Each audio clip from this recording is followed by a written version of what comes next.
Welcome to Sleepy Stories, the place where stories aren't meant to be finished. I'm Arthur, and tonight I'll be reading you a relaxing, sleepy story written by Pumby. We're travelling beneath the stars with Aries, the first sign of the Zodiac, on a gentle journey through an enchanted spring meadow. Let yourself settle in, allow your breathing to slow, and drift into this peaceful world. Aries wakes not to an alarm, but to the softest whisper of dawn light filtering through gauze curtains. The light is pale gold, barely there, like honey dissolved in warm milk. There's no urgency in this awakening. The ram stretches slowly, feeling each muscle respond in its own time, and notices something unusual. Today feels different. Outside the window, the world seems to be holding its breath. Birds are singing, yes, but their songs are unhurried, almost meditative. The air itself feels thick with patience, as though time has decided to move at half its normal speed. Aries sits up and swings bare feet onto cool wooden floors. The grain of the wood catches the early light, creating rivers of amber and cream that flow toward the door. Breakfast is simple. Tea that steeps while Aries watches steam rise in lazy spirals. Toast with butter that melts into golden pools. There's a marmalade jar on the table, its contents glowing orange like captured sunshine. Each bite is taken slowly, tasted fully. The bitterness of the orange peel, the sweetness of the preserve, the nuttiness of the toasted bread. Through the kitchen window, a garden beckons. Not the tame, orderly garden of suburban uniformity, but something wilder. Something that seems to have grown according to its own ancient rules. Aries feels drawn to it, the way a compass needle finds north. There's no decision made, not really. Just a gentle magnetic pull that leads feet to the back door. The grass is still damp with dew. Each blade holds a tiny universe of water droplets that catch the morning sun and scatter it into miniature rainbows. Walking through this wet grass, Aries feels the coolness seep through, grounding every step. At the far end of the garden, past the herb spiral and the wild roses, a gate stands slightly ajar. Had it always been there?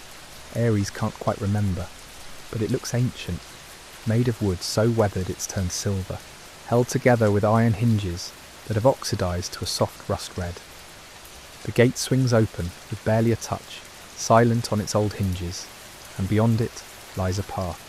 This path is made of smooth stones, each one worn round by countless footsteps over what must be centuries. They're warm under bare feet, heated by some source that isn't quite the sun. The path winds between banks of wildflowers that shouldn't all be blooming at once, yet here they are. Poppies nod on slender stems, cornflowers create pools of impossible blue, white daisies turn their faces skyward. Walking this path requires no effort. Feet find the way without thought, following curves that feel inevitable, as though the earth itself is suggesting the route. To the left, a meadow opens up, vast and rolling, covered in grass that moves like water under a breeze so gentle it can barely be felt. In the distance, a hill rises, not steep, not challenging, just a soft swell of land crowned with a single oak tree. The tree is old beyond measure, its trunk thick and gnarled, its branches spreading wide like welcoming arms. Something about that tree calls to Aries. Not a voice exactly, more like a feeling of recognition, as if that tree has been waiting. The meadow grass brushes against legs as Aries walks. It's tall enough to whisper secrets with each step, but not so tall as to obscure the way forward. Butterflies drift past, their flight patterns random yet purposeful. A tortoiseshell lands briefly on Aries' shoulder, rests there for 3 heartbeats, then continues its wandering dance. Halfway to the hill, a stream appears.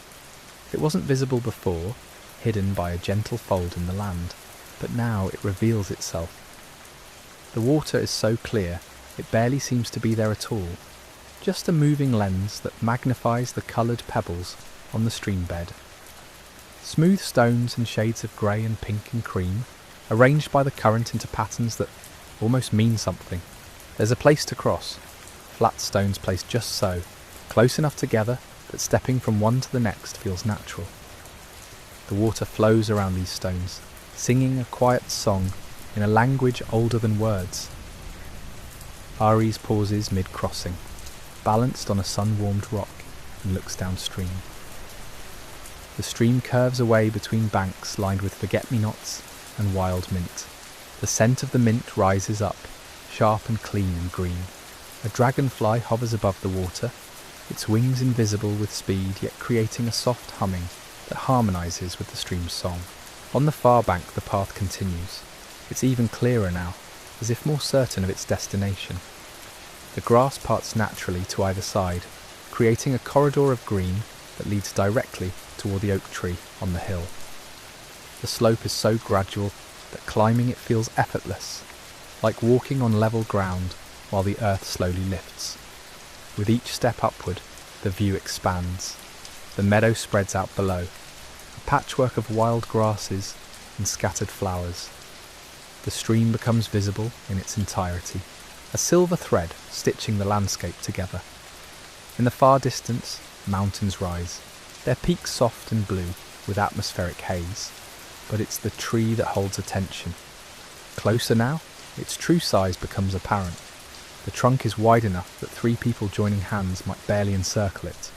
The bark is deeply furrowed, creating vertical rivers that run from root to branch. Moss grows in these crevices, soft and green and impossibly lush. Beneath the spreading canopy, the grass is shorter, kept trim by shade. The ground here is carpeted with fallen oak leaves from seasons past, creating a cushion that yields softly underfoot. The air is different here too, cooler, heavier, rich with the scent of earth and wood and thyme. Welcome to Sleepy Stories, the place where stories aren't meant to be finished. I'm Arthur, and tonight I'll be reading you a relaxing, sleepy story written by Pumby. We continue our peaceful journey to a meadow where an ancient oak tree stands waiting. Let your breathing slow, let your body sink deeper into comfort. There's nowhere else to be but here. A root emerges from the ground, near the base, thick as an arm, smooth from countless seasons of weather.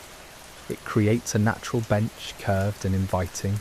Aries settles there, back against the massive trunk. The bark presses firm but not uncomfortable through clothing, each ridge and valley a reminder that this tree has stood through storms, and calms alike, unmoved by either.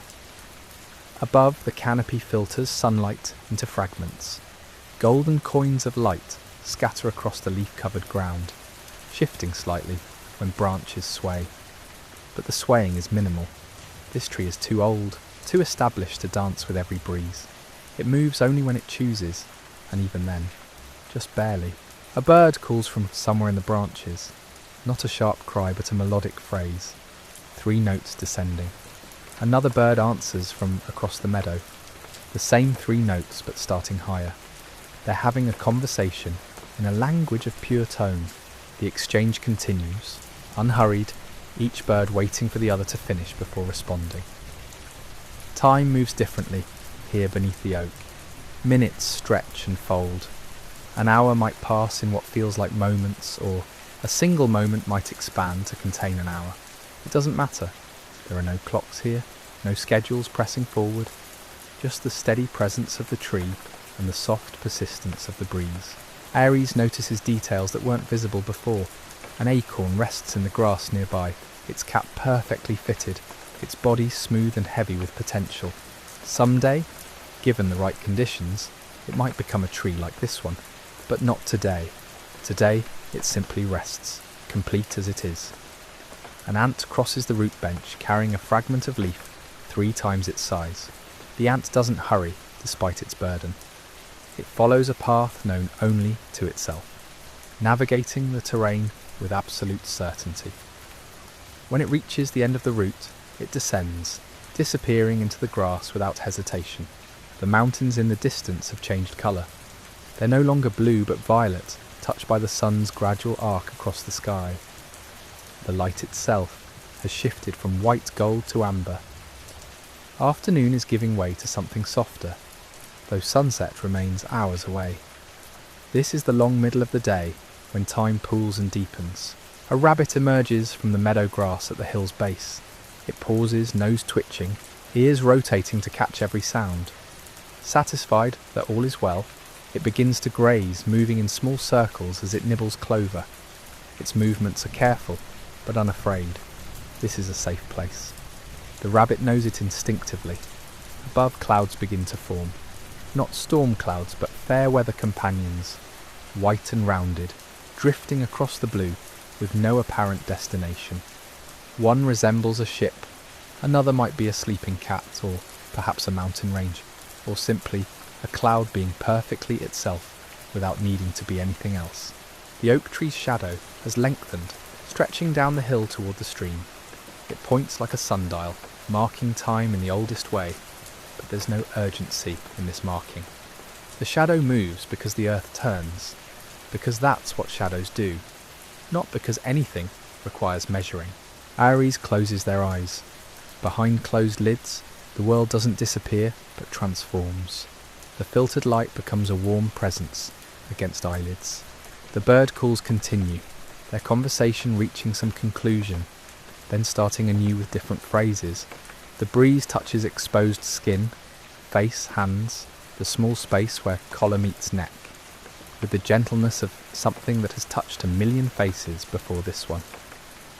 Breathing slows further still. Each inhale draws in the scent of grass and earth, oak bark and distant flowers.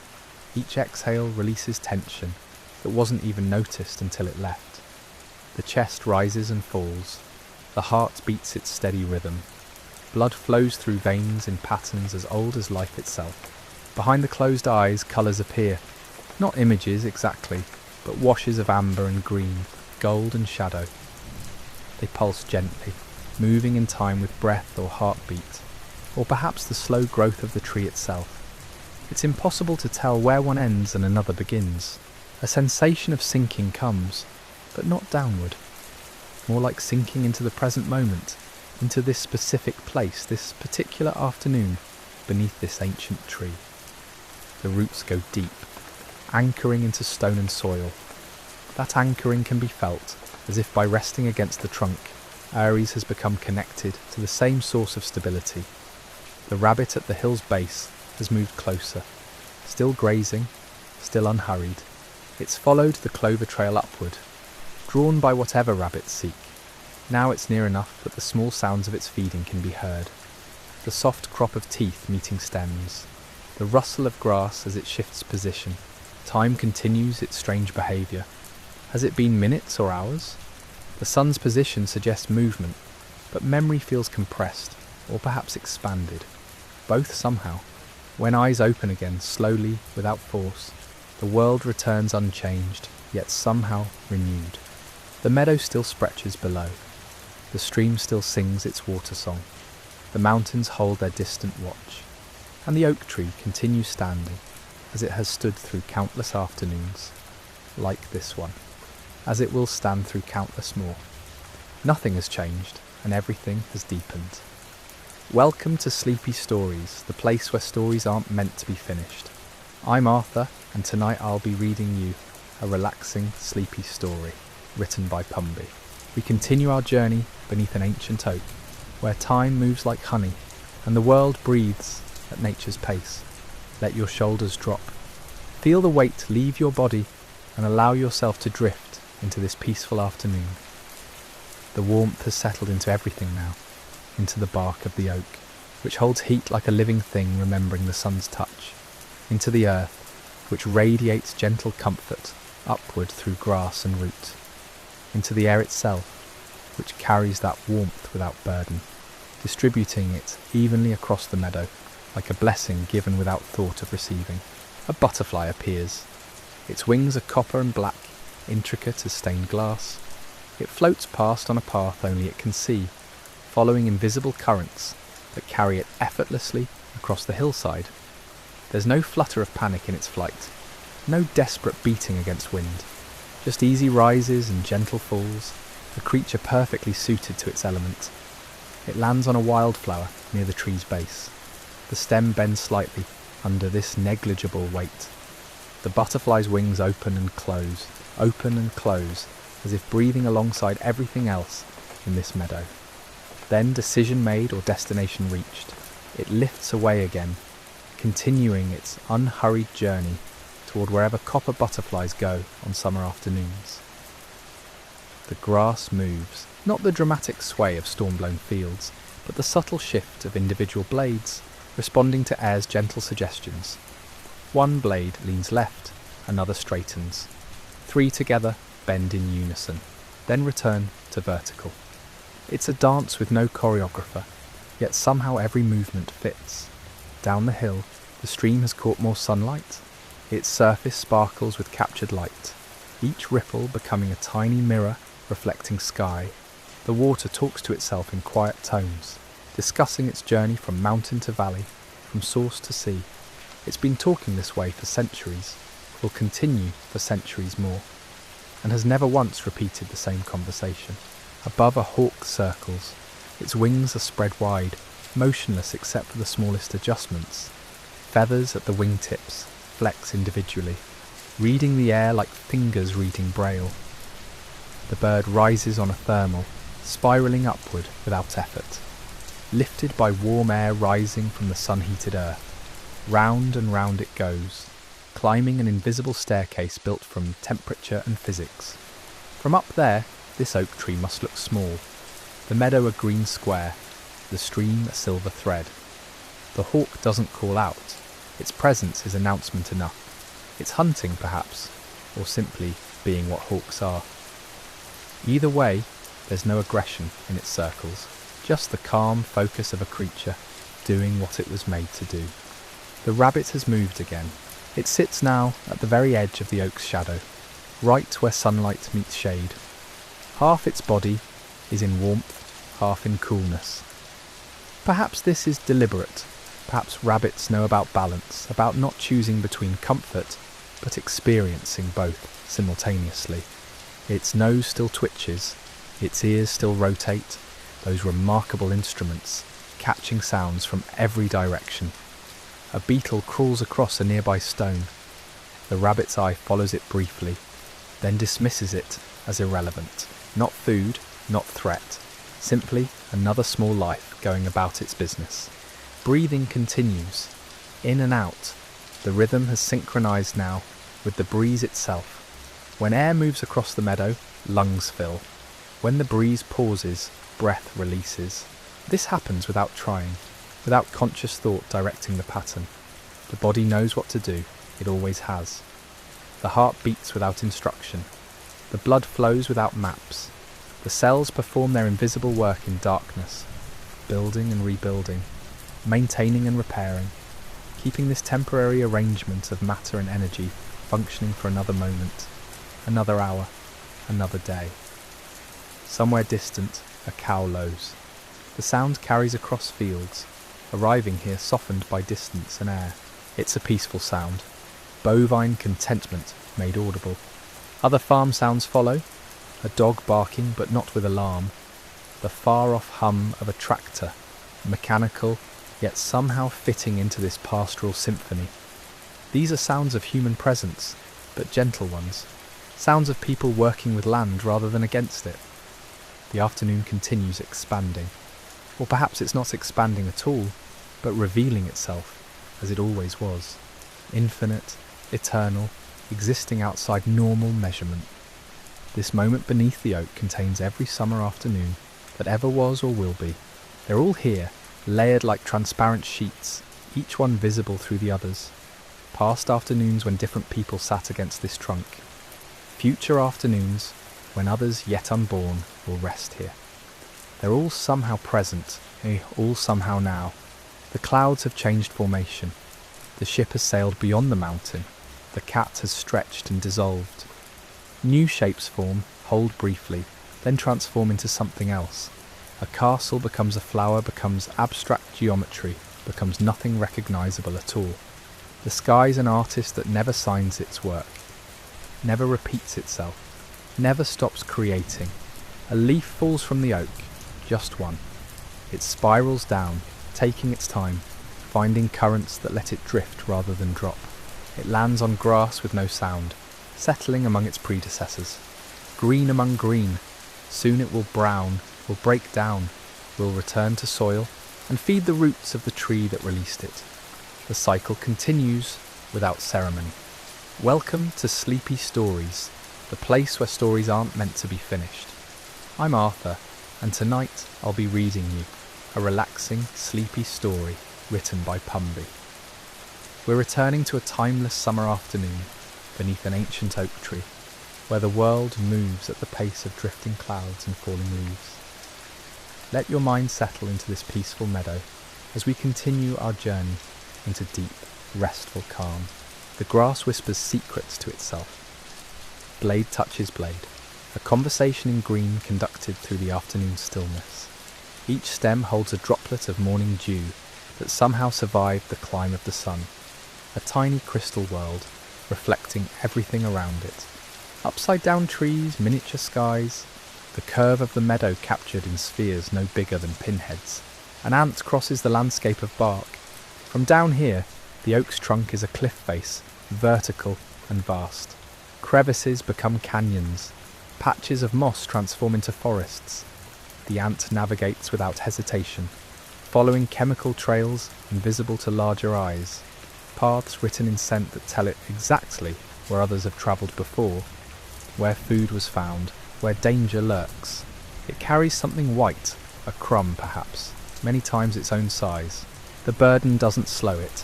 Ants understand purpose in ways that put humans to shame.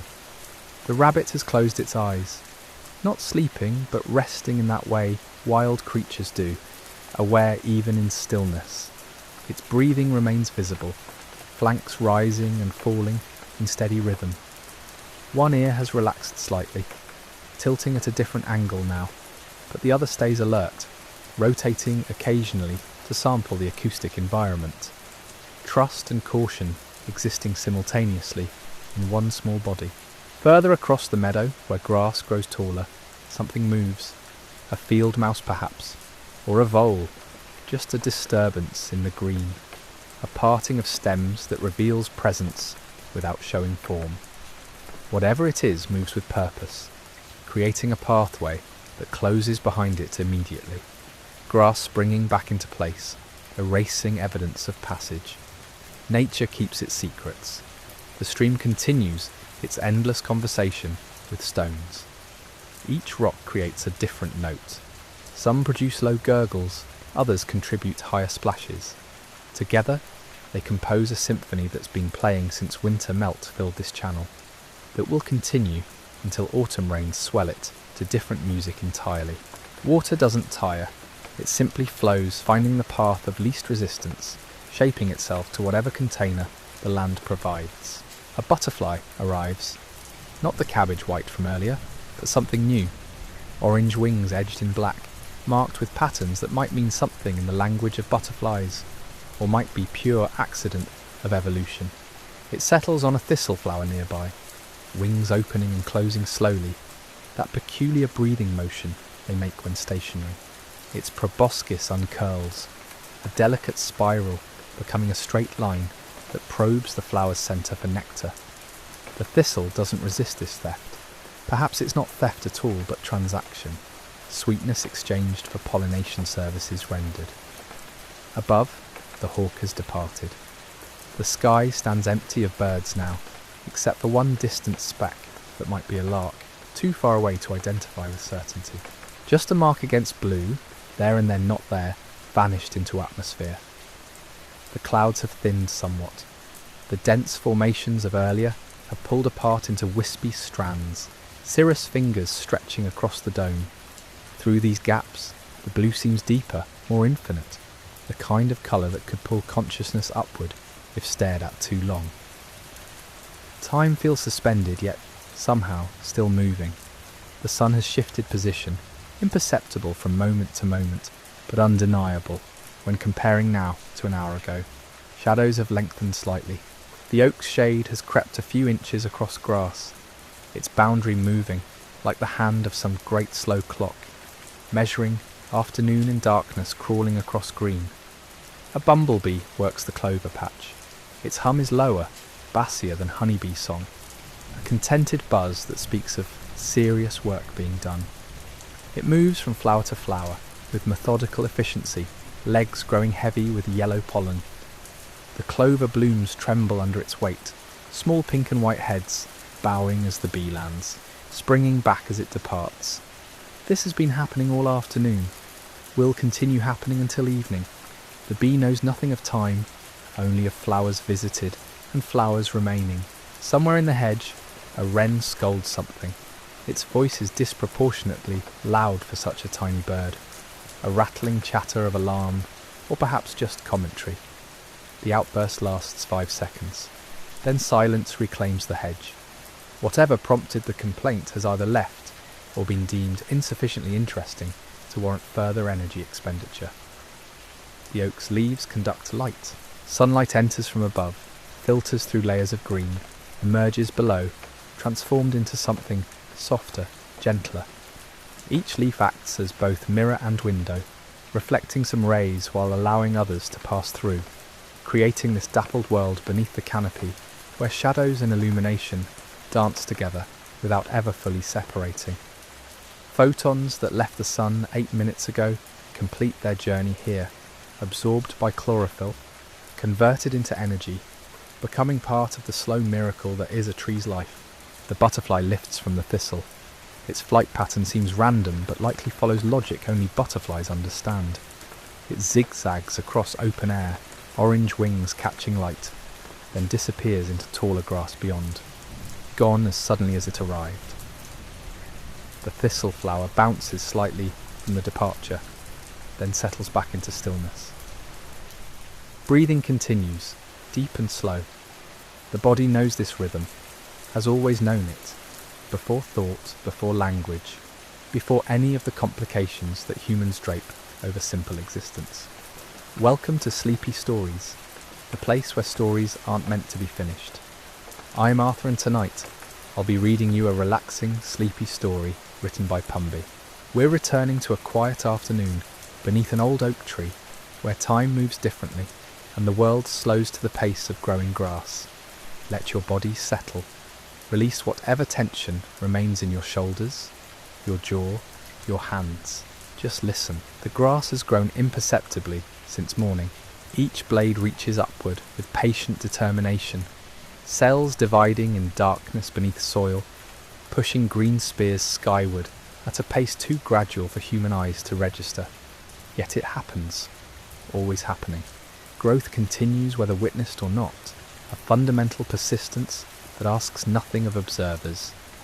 The clover patch spreads wider each season, white and pink blooms colonizing territory previously held by other species.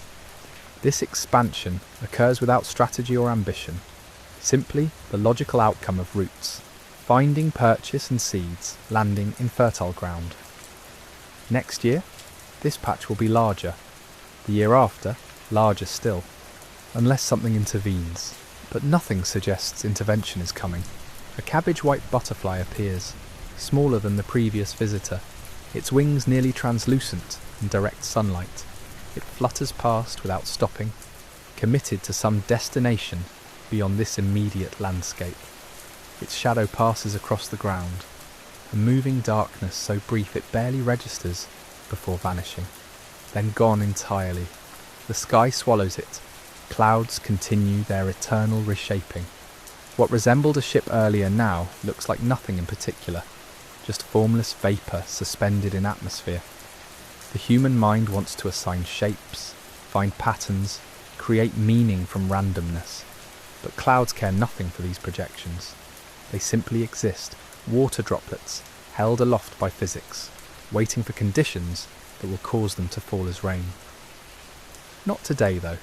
Today they drift and dissipate and reform, participating in cycles too vast to comprehend from this single vantage point beneath an oak. The hedge rustles without apparent cause. No wind moves through it, yet something inside shifts position. Perhaps a mouse travelling hidden pathways known only to small creatures. Perhaps just branches settling under their own weight. The constant minor adjustments that living wood makes throughout its existence. The sound lasts 2 seconds, then stillness returns, that particular quiet of afternoon when even the breeze seems to pause for consideration. Ants have found something. A line of them moves with purpose across bare earth near the oak's base, each carrying a burden too small to identify from this distance. They follow an invisible highway, some chemical trail laid down by scouts, now trafficked by workers performing tasks assigned by colony logic. Each ant knows its role without questioning. No confusion exists about purpose or meaning. Just work to be done, completed one tiny step at a time. The oak's bark tells stories in texture. Deep furrows run vertically, crevices where insects shelter and moisture collects. Patches of lichen grow in the roughness, grey-green crusts that expand millimetres per year. Running a hand across this surface would reveal landscapes, entire worlds of peaks and valleys compressed into inches, but the hand rests still. No need to touch when observation suffices. Sunlight angles differently now. What was overhead has shifted westward, beginning that long descent toward evening. The quality of light changes in these hours, becoming warmer, richer, as if the sun concentrates its energy before departing. Colours deepen. The grass seems greener. The oak's leaves glow from within, backlit by rays that penetrate their thickness. This transformation happens gradually. Then suddenly you notice the world looks different than it did before. A blackbird lands in the clearing. It hops twice, head cocking at an angle that suggests listening rather than looking. Stillness. Then its beak stabs downward into soil, emerging with something invisible clutched there. The bird swallows, hops again, repeats the process. Finding food requires this patience, this willingness to investigate possibilities that might yield nothing. But often enough, the earth provides. The blackbird knows this, has always known. Breathing remains constant, in, then out. The body requires no instruction for this, no conscious effort to maintain the rhythm that sustains everything else. Lungs expand and contract, blood circulates, heart beats without being asked. These systems operate in darkness, beneath awareness, faithful mechanisms that continue their work, while attention drifts elsewhere. How strange that we can forget we're breathing, yet never stop. The afternoon stretches. Minutes accumulate without marking themselves, flowing together into this extended moment that feels both brief and infinite. Has an hour passed? 2 hours? Time refuses to declare itself clearly here. Clocks exist elsewhere, in places where measurement matters. Under this oak, duration becomes irrelevant. There is only now, this present instant that keeps refreshing itself, the same yet different with each passing breath. The butterfly from before returns, or perhaps a different butterfly, identical to the first. Orange wings, black markings, the same species certainly.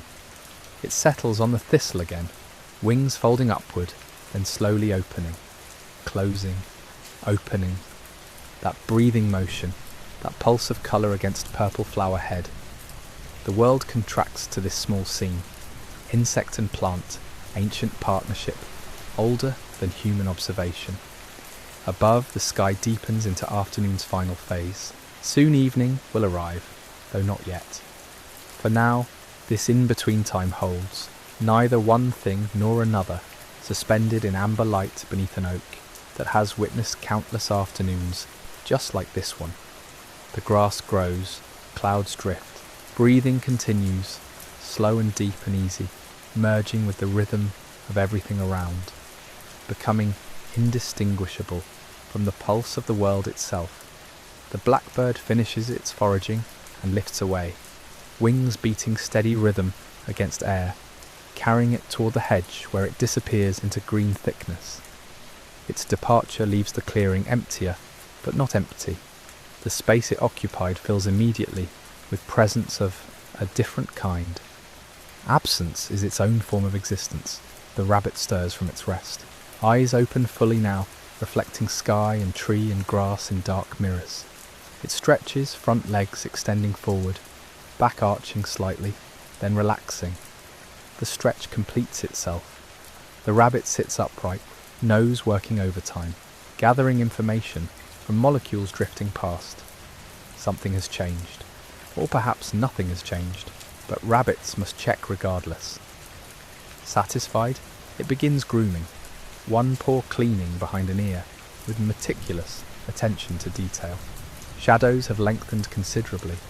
The oak's darkness now reaches halfway down the hill, pointing toward the stream like a sundial finger marking hours in earth and grass.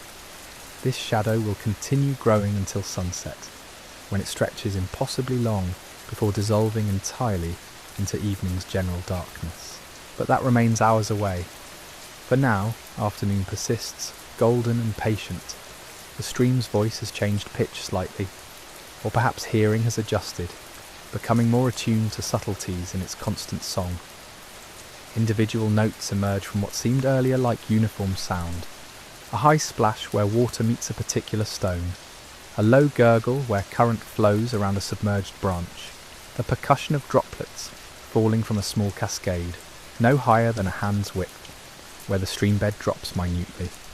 An orchestra of water, performing without audience, without purpose beyond the performance itself. Breathing has slowed further still, each cycle lasting longer, pauses between breaths extending naturally. The body settles deeper into rest, muscles releasing tensions held so long they became invisible until their absence revealed them. Shoulders drop another fraction, jaw unclenches completely, hands unfold from whatever shape they held, fingers straightening without effort. This is what afternoon does, given time and an oak tree and grass warm from sun. It unwinds the tight springs wound by living, lets them gradually unspool. The ants have completed their work, or perhaps just moved to a different location. Their highway across bare earth stands empty now, though the chemical trail remains, ready for the next expedition. Ant colonies never sleep, never stop, always some workers active regardless of hour. But from here, in this moment, they've vanished, leaving only the memory of their purposeful line. Above, one cloud catches light differently than the others. Its edges glow brilliant white against deeper blue, as if lit from within. This happens when sun angle aligns perfectly with water vapour density, creating moments of unexpected radiance. The cloud holds this illumination briefly.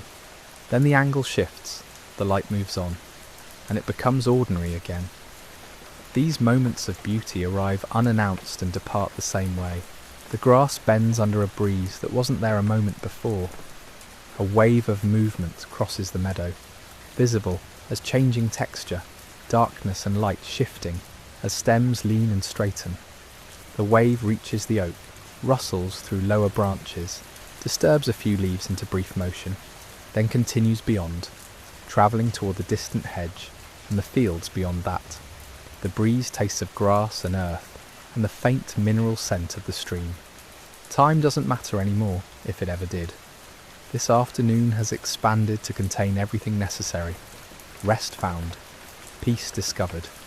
The world experienced at the pace it was always meant to be experienced, before humans invented urgency and filled every moment with noise. Here, beneath this ancient oak, silence isn't empty, but full. Stillness is an absence of motion, but presence of calm. The butterfly finally departs, lifting from the thistle in lazy spirals, rising higher than before, catching a current that carries it up and away until it becomes just another small dark spot against blue, then vanishes entirely. The thistle remains, purple head nodding slightly in the aftermath of flight, pollen dusted and patient, waiting for the next visitor or waiting for nothing at all. And here, leaning against bark older than memory, surrounded by grass and stream song, and distant mountains turning violet in the lengthening light, there's nothing left to do but breathe. Just breathe. Let the afternoon hold everything else. Let the oak stand witness. Let the meadow continue its ancient rhythms. The body knows how to rest, it always has. Finally, permission is given to let it.